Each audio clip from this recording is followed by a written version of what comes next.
आज बताओ, सूर्य भगवान आए, किसकी मर्जी से आए, आपकी या मेरी? बोलो मेरी माँ। आज रात होगी किसकी मर्जी से? ईश्वर की। ये सृष्टि चल रही है किसकी मर्जी से?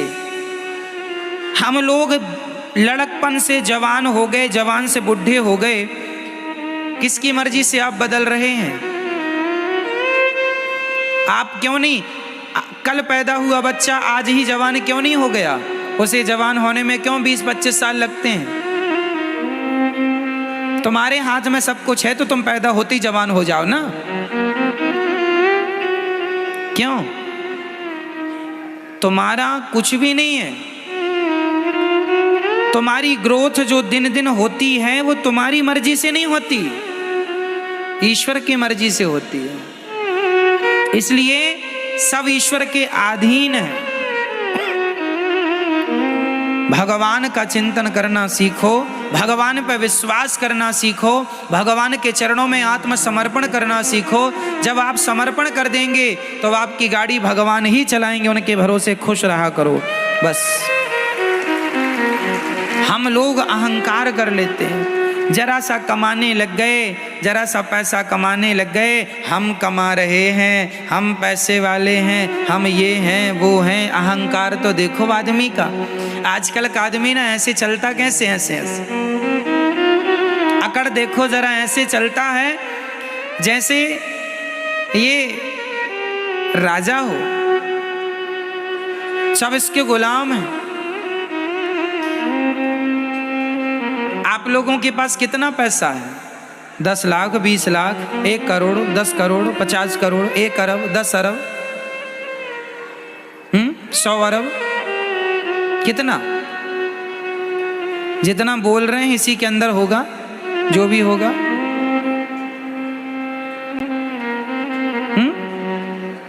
मेरी माँ, रावण कितना धनवान था, उसके धन की कोई सीमा नहीं थी। सोने की लंका थी, सोने चांदी हीरे मोती के खजाने भर रखे थे। इतना बड़ा आदमी था रावण। पूछो जरा, कहां गई तुम्हारी वो लंका? रावण भैया, कहां गई तुम्हारी वो शान? कहां गई तुम्हारी वो अकड़? कहां गया तुम्हारा वो अहंकार? अहंकार रावण जैसों का ना टिका मेरी माँ। जिनकी लंका सोने की थी तो हमारा और आपका अहंकार टिक जाएगा मैया? बोलो मेरी माँ। इसलिए अहंकार ना हो। किस बात का अहंकार? आप लोगों को अहंकार है या नहीं? नहीं। मैं बताता हूं आपको अहंकार किस बात का है।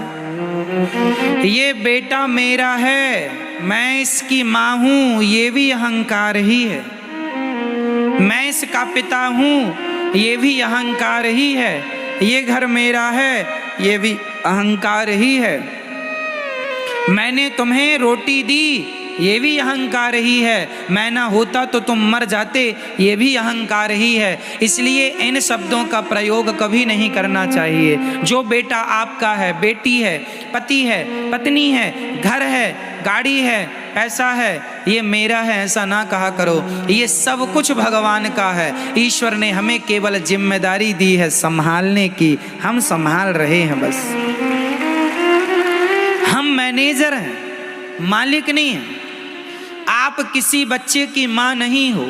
ये जो आपका बेटा है, ये आपका बेटा है ना मेरी माँ। आप कहती हो ये बेटा मेरा है, तुम केवल इसलिए तो कहती हो मेरा बेटा क्योंकि तुमने 9 महीने गर्भ में रखा है। 9 महीने गर्भ में रखने से आपने कह दिया ये बेटा मेरा है। लेकिन जिस परमात्मा ने तुम्हारे बच्चे को आंखें दी हैं, आंखों की कीमत जानते हो बाजार में कितनी होगी? आंखों के इलाज में करोड़ों रुपए लग जाते हैं। जिनके इलाज में करोड़ों लग रहे हैं उन आंखों की कीमत क्या होगी? ये अनमोल रतन है। परमात्मा ने आंखें दी, परमात्मा ने सुनने को कान दिया, परमात्मा ने चलने को पांव दिया, परमात्मा ने खाने को बोलने को मुंह दिया। सब ईश्वर ने दिया। तुमने तो केवल 9 महीने पेट में रखा, तो पेट में रखे हो इसका इतना अहंकार कि ये मेरा बेटा है। तुम्हारा बेटा पैदा होए तुरंत भगवान को सौंप दो, हे नाथ ये आपकी संपत्ति है, आपको सौंप रही हूं, ये आपका है, आप जानो, आपका काम जाने। हाँ, मैं यदि आपने मुझे माँ बनाया है तो मैं इसको माँ बन करके इसकी जिम्मेदारी पूरी करूंगी। इसे नहलाना, धुलाना, खिलाना, पिलाना, संस्कार देना, खड़ा करना, ये मेरी जिम्मेदारी है। जिम्मेदारी निभाओ, ये ना हो कि ये मेरा है, ना, ये सब भगवान का है। बेटी तुम्हारी नहीं, बेटा तुम्हारा नहीं, सब किसका है? सब पर किसका अधिकार है? तुम्हारा था तो छोड़ के चला गया, रोक लेते ना तुम्हारा था तो। इसका मतलब तुम्हारा तो था ही नहीं, तुमने तो झूठा अहंकार बना लिया ये मेरा है। यही बात अपने पिता को, मतलब हर बाप को याद रखनी चाहिए, कोई तुम्हारा नहीं है। जिस घर में आप रहते हो वो घर आपका नहीं, भाव ये बना के चलो कि वो घर भगवान का है। संपत्ति सब रघुपति के आही, सब भगवान का है। तो फिर हम कौन हैं? हम तो भगवान के घर में किराएदार हैं, हम ईश्वर के किराएदार हैं। ये भावनाएं बन जाएं तो आप अपने घर में नहीं, आप स्वर्ग में रहेंगे, ऐसा आपको लगने लगेगा। हमारा घर स्वर्ग है। भगवत भाव से रहना सीखो तो सही। आजकल आदमी, अच्छा ये बताओ, बैंक का मैनेजर जो होता है, बैंक में यदि 1000 करोड़ रुपए रखा है तो बताइए क्या वो पैसा मैनेजर का है? बोलो मेरी माँ, नहीं, वो पैसा मैनेजर का नहीं है, पर देख रेख किसकी है? देख रेख मैनेजर की है। हिसाब किताब करेगा कौन? मैनेजर। देख रेख मैनेजर की है। मैनेजर बैंक में मैनेजमेंट के लिए होता है, मैनेजर मालिक नहीं है, मालिक तो गवर्नमेंट है बैंक की। मैनेजर केवल वो मैनेजर लाखों लेता है, लाखों देता है, लेकिन लाखों लेने में और लाखों देने में उसका कुछ भी नहीं। क्यों जी? सही है, वो एक मैनेजमेंट के लिए है, उसका नहीं है, पर काम वही करता है। उसी प्रकार तुम्हारे घर में जो तुम्हारा बेटा बेटी, पति पत्नी, घर द्वार, फैक्ट्री, मकान, दुकान जो है, सब कुछ भगवान का है, पर तुम मैनेजर बनके तुम मैनेजमेंट करो, तुम संभालो, जिम्मेदारी तुम निभाओ। जैसे बैंक का मैनेजर बैंक को संभालता है, लेकिन वो ये नहीं कहता कि ये बैंक मेरी है, वो ये नहीं कहता कि ये बैंक। उसी तरह आप ये ना कहो कि ये पत्नी, ये पति, ये परिवार मेरा है, ये कहो कि ये सब भगवान का है। संभालना आपको ही है, पर अहंकार रहित होकर, अहंकार से मुक्त होकर संभालना है। ये संपत्ति सब रघुपति के आही, सब कुछ किसका है? अरे और तो सब ठीक है, पति पत्नी, बेटा बेटी, ये शरीर भी तुम्हारी प्रॉपर्टी नहीं है। आज हमारी एक किडनी कितने की होगी बाजार में बताओ? यदि आप अपनी किडनी बेचेंगी मेरी माँ, कम से कम 50 लाख रुपए में बिक जाएगी। हाँ या ना? हाँ या ना? आपकी एक किडनी 50 लाख में बिक सकती है, तो दोनों 1 करोड़ की हो गई। चलो आपकी एक आंख यदि आप बेचना चाहें तो कितने की बिकेगी? बोलो मेरी माँ, आपकी एक आंख की कीमत क्या है जरा बताओ मुझे। कम से कम 1 करोड़ मिल जाएंगे आपको एक आंख के। 2 आंख मतलब 2 करोड़। ऐसे शरीर के सारे पार्ट्स आप बेचने लग जाएंगे तो आप करोड़पति बन जाएंगे पल भर में। तो ये जो करोड़ों की प्रॉपर्टी है आपकी, शरीर रूपी प्रॉपर्टी, सच्ची बताना, क्या ये प्रॉपर्टी भी आपकी है? नहीं, शरीर हमारा धन है, लेकिन ये मेरा नहीं है। अपने आप को सदा सबसे अलग रखना, हम बिल्कुल अहंकार शून्य हो। हमें कैसा होना है मेरी माँ? अहंकार, जोर से बोलो मेरी माँ, अहंकार, अहंकार शून्य, अहंकार रहित होना है। रही बात हमारी कि हम कौन हैं, तो हमारी असलियत लोग नहीं जानते।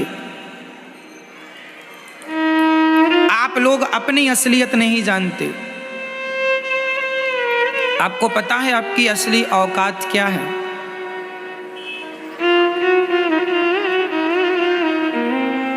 नहीं पता?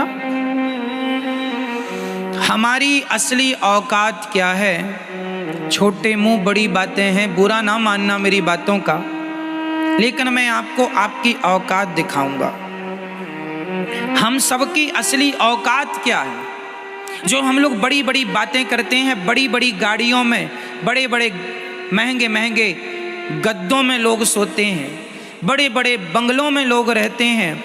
ठीक है, आप बड़े बंगले में, बड़ी गाड़ी में, बड़े आलीशान जिंदगी जी रहे हैं, लेकिन कब तक?